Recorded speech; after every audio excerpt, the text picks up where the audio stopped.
Hey everybody, it's Monday, and over the weekend there were two horrific in different ways mass shootings in the U.S. Being Canadian, not American, like looking down from America's hat. This stuff is really sad because you know, despite intellectually understanding why this stuff continues to happen without legislative action, um, it's still just like from a human perspective really disturbing to watch it. I mean, I can't do anything. I can't vote in primaries. I can't vote in a general election in America. I can't do any of that stuff. People like me can just kind of sit back and provide information, which is why I'm making Boss Fight. I'm not going to steal Boss Fight's thunder with this video because this is very specific, but there's a reason that the Boss Fight backers voted to include the idea of video games causing violence as a myth they want to see busted. And in the coverage I'm about to show you, it's going to claim that the right has for a really long time tried to claim that video games promote violence. That's true, but the left has also been complicit in this. Our own prime minister, Justin Trudeau, made comments about video games and sexism, even though there's no proved link, and every new decent study that comes out shows more and more there isn't one. Video games are unique in media because gamers have a sense of control of what's going on. It isn't that mean world syndrome that nobody's forcing a certain outcome in a story. In video games, there are often multiple outcomes, but that doesn't mean that people can't twist theories, not even twist the facts, because the facts are against them. Twist theories that were allowed to grow in the natural gap that happens between an assertion and silence. Science's ability to test and replicate those studies. There's like a 5 to 10 year gap usually, and in that gap that we can't do anything about. You can't rush longitudinal studies. You can't rush replication. But bad actors continue to make this stuff spread in the meantime. And that's a unique form of evil. And I want to stand against it. This time we're talking about Texas's lieutenant governor blaming video games for the El Paso shooting in poor taste, but also he misquoted. You can watch the clip if you want. It's there, but he actually misquoted the stuff posted on 8chan. More on that in a bit.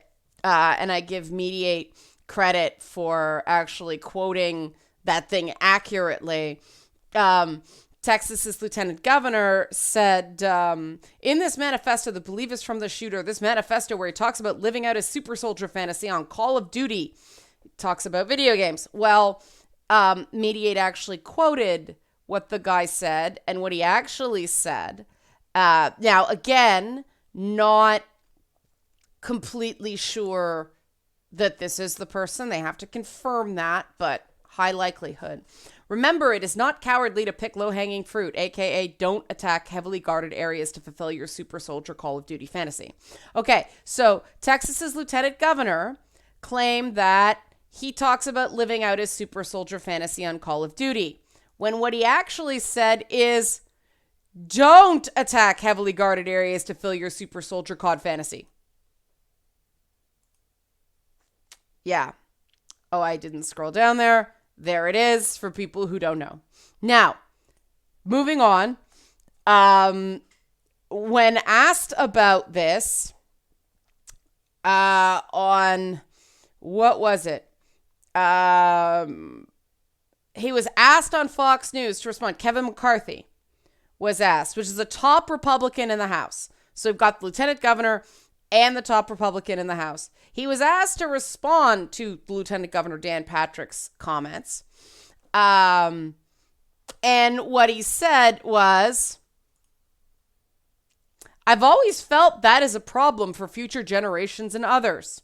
Studies have shown before what it does to individuals. When you look at these photos of how the El Paso shooting took place, you can see the actions within video games and others.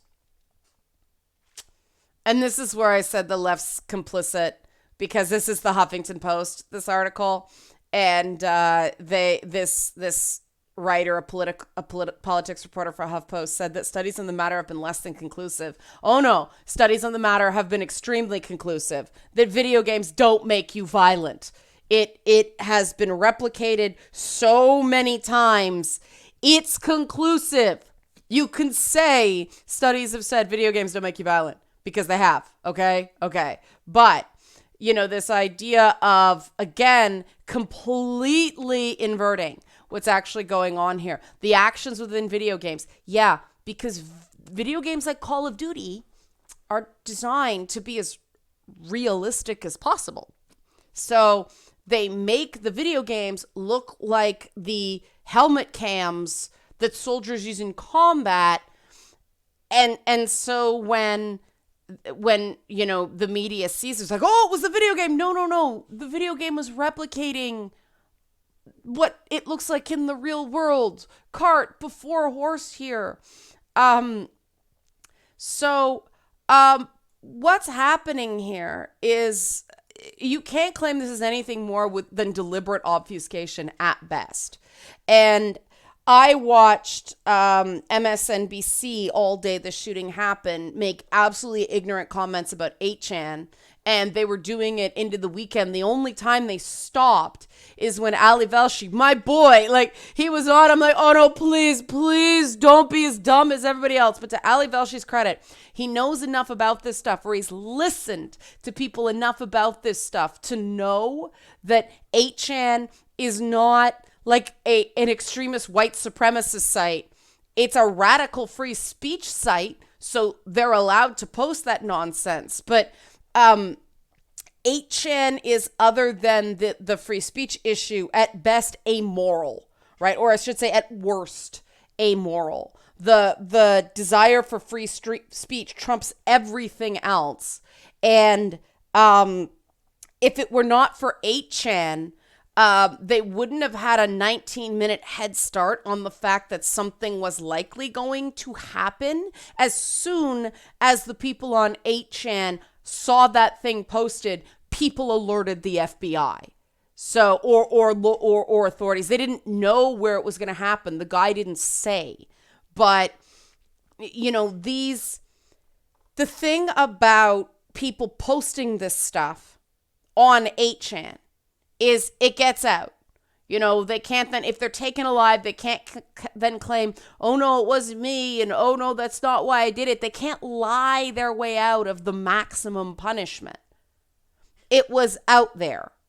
And so, people are all jumping to blame this service that white supremacy, the Klan in America, existed before 8chan, 4chan, and even 2chan existed. It existed way before the internet existed. So again, cart before horse, right? Regarding the mass shooting in Dayton, it looks like and this isn't for sure yet, but it looks like the target there was the guy's sister. So again, focus camera, narrative being complicated here. Mass shootings aren't all caused by white supremacists, but there is definitely a white hate issue in America right now. And it's easy to blame Trump for that, but Trump was more of a symptom than the cause. This stuff started during Obama's tenure because people just couldn't handle the fact that the president was black. Like that was the jumping off point. And that's just because America has not dealt with its, generations long issues with race and just, I think it really goes deeper than that. Jack Kerouac and On the Road wrote some pretty profound stuff about the American psyche. And, he quotes that he says it in the book that at the heart of every American lies a thief. And that was pretty profound, because one of the things I noticed going down there and talking to people who not so much live in America, but live in the South, there's a profound distrust of each other down there that we don't really have in Canada. I mean, we've got a manhunt going on for a couple of teenagers who likely killed some people. Again, interest in neo-Nazi paraphernalia. But I mean, it's this massive, massive manhunt for these teens. They could be caught, or they could have found something by the time this video goes live. But, this stuff is much more of an anomaly here. And so it becomes a much bigger deal. We're not bowled over by the frequency of it. Now, granted, we have far fewer people, but even on a per capita basis, Canada, which plays as many, if not more, video games as America, does not have this problem. Mass shootings or just shootings in general. Japan, arguably the video game capital of the world, has one of the lowest rates of gun violence in the world. So video games overall and gun violence don't connect. There's other things going on. And this is where we start getting into the weeds and getting into the nuance and getting into the granular detail of this issue, because nothing neatly correlates to the amount of gun violence that goes on in the U.S. It's not just the number of guns in America, which is high, but other countries with high rates of gun ownership don't have the rate of gun violence that America does. It's a combination of a lot of factors.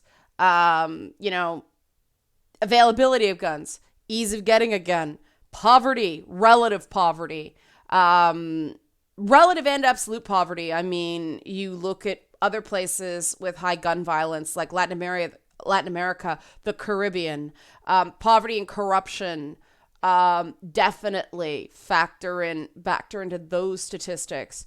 I would argue that the U.S. being the one developed country in the world that does not have a comprehensive healthcare system for its people probably leads to it to an extent, because part of the healthcare system is mental health. And of course, I don't want to be landing on that one too much, because there is no solid correlation between previous mental health issues and commission of violence. People with mental health issues are more likely to be the victims of violence than the perpetrators. That's important to talk about. We talk about this mental health thing because there are too many soldiers, especially in the U.S., too many veterans in the U.S. who can't get jobs because everybody thinks that they all have PTSD and they're all going to go postal and it's not safe to hire a veteran. Hire a veteran, please. But it's complex. It's the distrust that people have for each other in the U.S., the fact that people don't see themselves as more alike than unalike. But it's also this sense of, I mean, the technical term for it is aggrieved entitlement, but I'll explain it in layman's terms because we only got so much time. Basically, it's this idea that you're number one or you're nothing. And some people see themselves, for whatever reason, as starting off as number one. That's the entitlement part, okay? You started hitting a home run. And somehow someone took that away from you. And you hear this in the rhetoric of American politicians time immemorial, the immigration debate, the law and order debate. The whole idea is there's this monstrous horde coming to take something from you. Instead of going, gee, maybe there are some people that are being unfairly kept out of having what they rightly deserve. No, it's mine, and people are unfairly coming to take it from me. And so Americans, because of that kind of national psyche that we don't have up here, not to the same extent. But I mean, I do as a semi-regular gig on a conservative talk radio program. I go in there, as a liberal, and it's contentious on air, but afterwards it's like, yeah, how's it going? And like, it's all chit chat. It's beyond civil. It's friendly. It's a friendly debate. We can still do that up here. Not so in America anymore. There's this whole, you can't even talk to people with different views than your own. And that isn't new in terms of the history of the US. This particular incarnation of it is. But America has always had this us versus them history. The idea that it was the Americans versus the British in the Revolutionary War. Well, they all considered themselves British subjects. But yeah, it was an us versus them. And then the Civil War was an us versus them. And that never quite got settled. And that unsettled issue has gone forward up until the present day, kind of like up in Canada, the language issue, the fact that after the French were defeated, and Canada became essentially a member of the British Commonwealth, the French were allowed to keep their language as it was essentially a compromise with the Catholic Church, just wanted to keep them happy. And that's become an issue in our politics ever since. Now, not to the extent that this us versus them, North and South, everything like that is in America. This idea of not trusting one's fellow man, it's coming home to roost because you can't solve problems without trust. And, there was this period that, and, this was sort of Alan Moore's whole point in Watchmen, that they screwed up in the movie by changing the ending, that nothing brings people together like a common external enemy. And so people forgot in the US for a long time that, white domestic terrorists were a big problem in the US while 9/11 was going on, because convenient common enemy, right? Al-Qaeda, ISIS, all that stuff.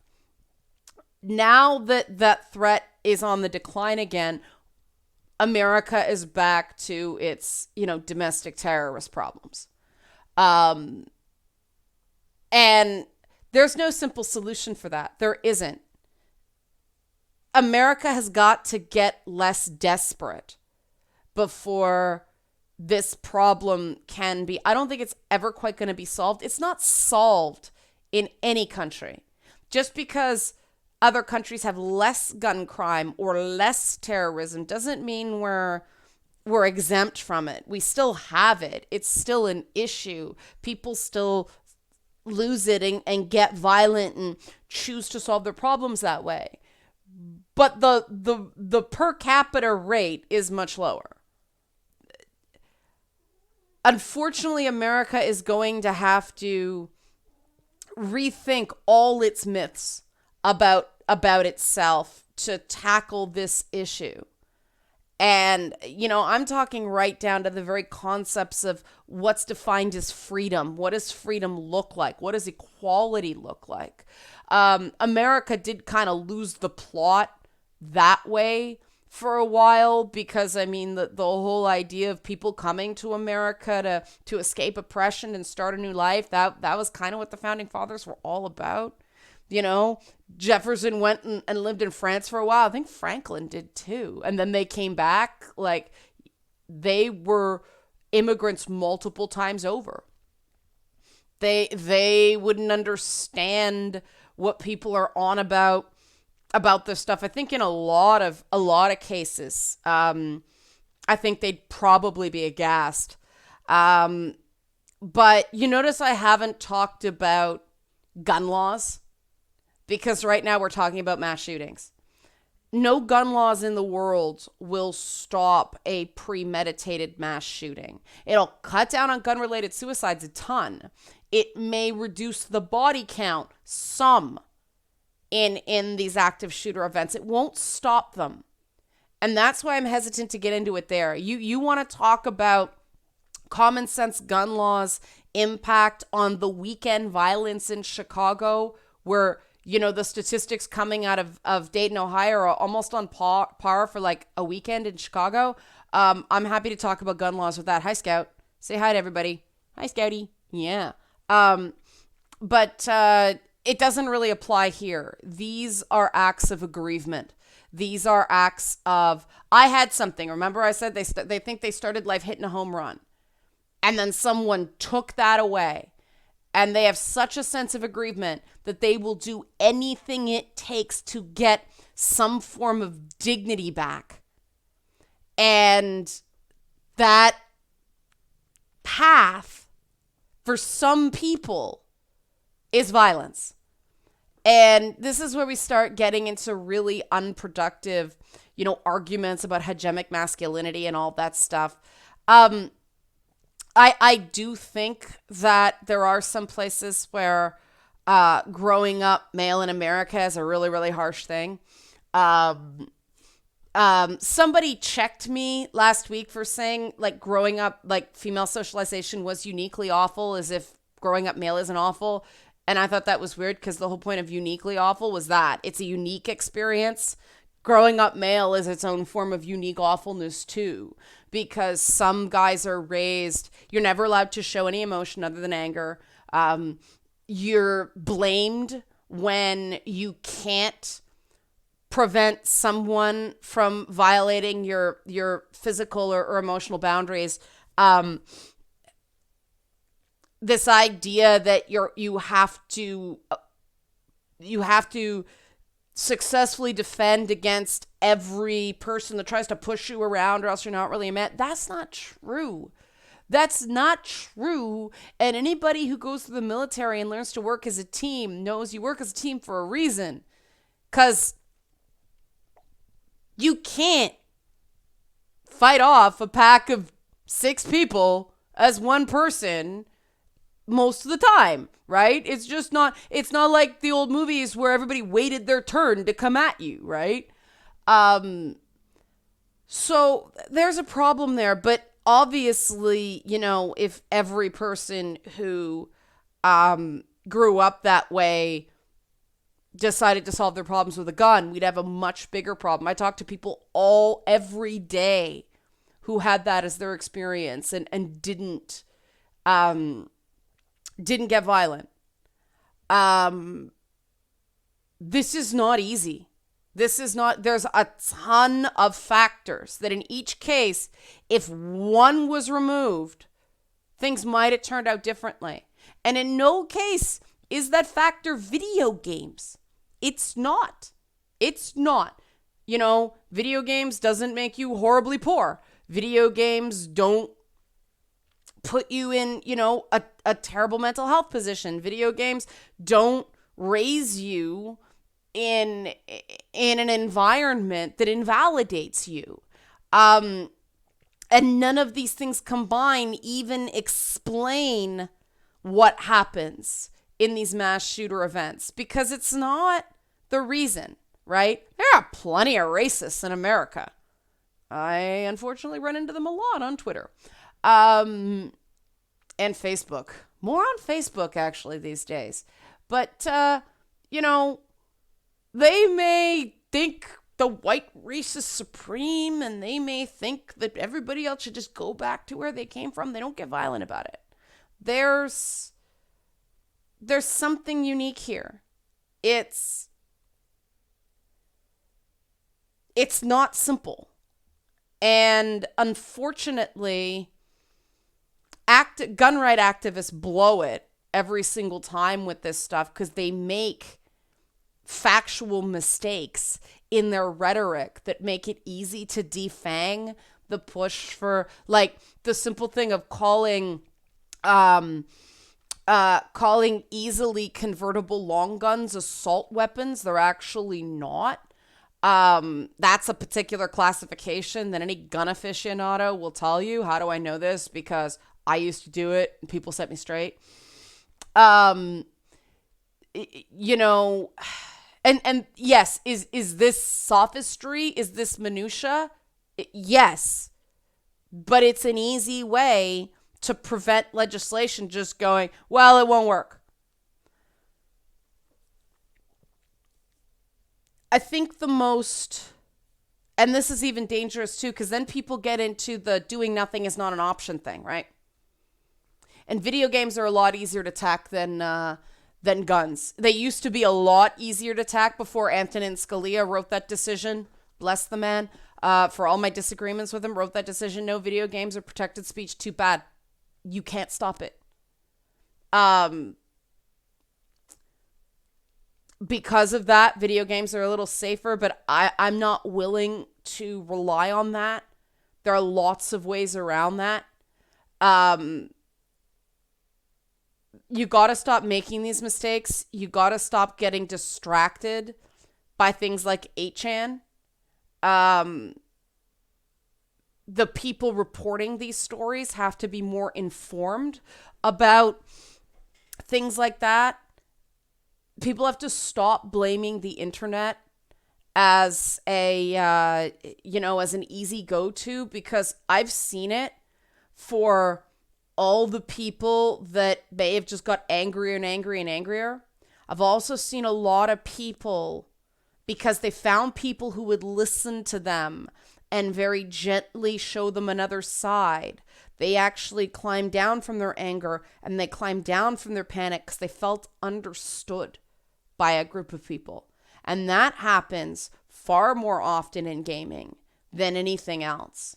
And that gets lost in these politicians, which, let's face it, they're just doing it because they're trying to cover their ass. Oh no, it wasn't our inaction on common sense gun legislation. It was video games. That's ridiculous. But, some soccer moms in the suburbs still believe it. So I'll wrap up there. Help support this channel. Become a monthly patron. Patreon.com/Leanna K. We'll be tackling this topic in a much more fun way on Boss Fight coming up. But for now, thanks for watching.